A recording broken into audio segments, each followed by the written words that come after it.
I've had a few requests for another haunted video, so today I am sharing a haunted video from my own home state.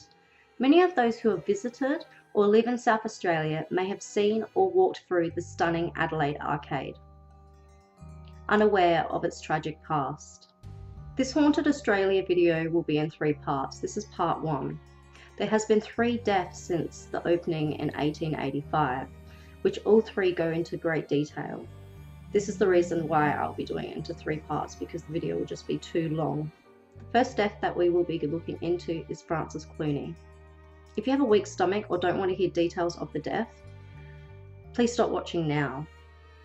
I will be reading from the newspaper articles which go into detail. Also, some words have been hard to decipher, but I have done the best that I can.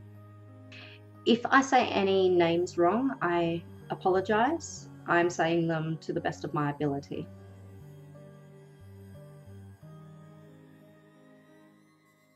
Francis Cluney. In 1887, the caretaker of the arcade, Francis Cluney, died in a horrific accident.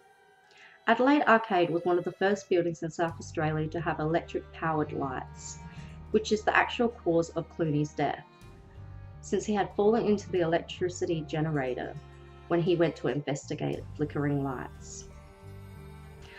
I will now read some of the newspaper article.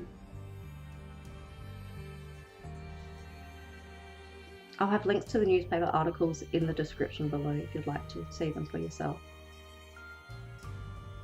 The fatal accident at the arcade. The inquiry into the death of Francis Cluney, who was killed in the arcade on Tuesday 21st. Dr. Poulton said he had examined the body of the deceased at the engine room on the evening of the accident, found the skull fractured in many places and about 1/3 of the right of the skull missing. The cavity of the skull was empty, and the bones of the face and the base of the skull were shattered. The right arm was broken in several places and attached to the trunk only by the skin.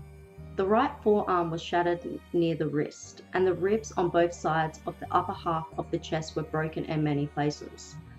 The walls of the chest were driven down backwards towards the spine, and the scarf skin was scraped off the back of the trunk. This was probably caused by the wheel. Death must have been instantaneous, and the injuries would have readily be caused by the deceased coming into contact with machinery in the room when in motion. Henry Harcourt, electrical engineer to the arcade company, said he knew the deceased, who was a married man with a grown-up family. On Tuesday, the lights were starting at 5:15 p.m. He remained in the arcade until 8:50 p.m. when he left, leaving the deceased to turn off the cock of the engine. Deceased was to turn off the cock in case anything went wrong. He had often done this before. He left the arcade because he had another job to go to.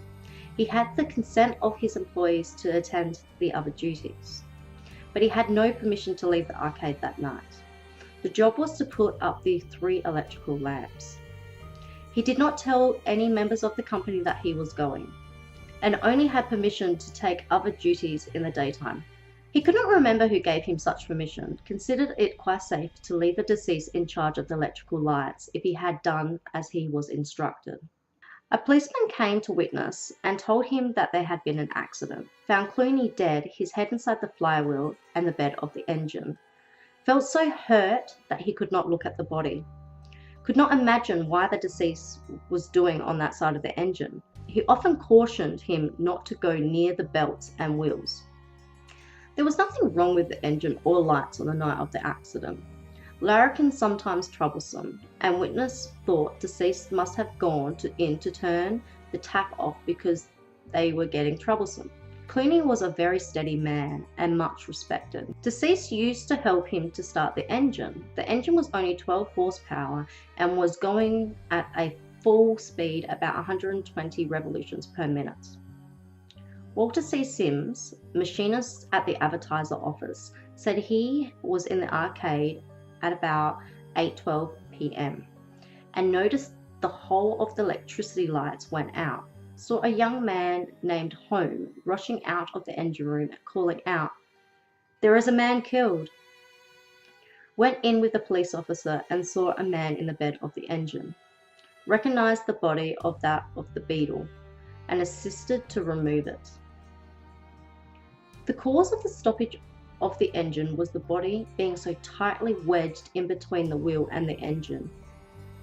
There was a good deal of gas burning, which might have had serious results if it had caught the gas bag in the engine. Thought it possible that the deceased might have stooped to get under the belt, and that in straightening himself up might have slipped and fallen into the flywheel. William Tattle, photographer, saw the deceased about 15 minutes before the lights went out at the time of the accident. Some larrikins had broken one of the witnesses' frames in the arcade, and the beetle helped him to catch the offender and make him pay for the damage. Deceased said if the larrikins went on like that, he would do as he did the night before and put the lights out. Edwin Burnitz, stationer assistant, said deceased was his father-in-law and 59 years of age. He had been in the army. He had left wife and 7 children, the youngest 7 years old. His life was not insured, nor was he a member of any benefit society. He had left nothing for his family. He was annoyed at the number of the larrikins in the arcade at night, and that so much extra work should be thrown upon him in this respect. He had no knowledge of machinery, but was used to going into the engine room. The jury returned a verdict. The deceased, Francis Cluney, met his death at the arcade by being crushed between the flywheel and the bed of the gas engine on the 21st, and further we asked the coroner to ensure the engineer Harcourt for being absent from his duty on the night of the accident. The coroner ensured Mr. Harcourt appropriately, expressing the hope that the accident would be a warning to him in the future, and at the same time he must say the engineer had given his evidence very candidly and evidently regretted the sad occurrence keenly. So that was from the newspaper article. Write in the comments below, what are your thoughts? It's the tragic accident. I think he went in there to turn off the lights or was checking on something and he slipped. But to be crushed in that way, oh, it really is sad and horrific. I'm now going to show you a video from 2008, which is meant to be showing Francis's ghost. Let me know if you see it in the comments.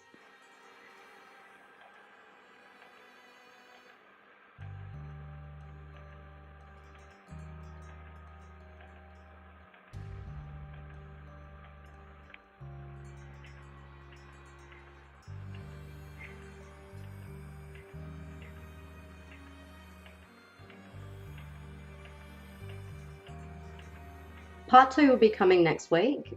This one is about a boy that died in the arcade. His mother owned a shop and they lived upstairs, and he died of gas inhalation. There was lots of media coverage surrounding this story because there was a lot of people that believed that the mother actually had murdered the child. Be sure to subscribe so you don't miss out on part 2. Have a lovely day.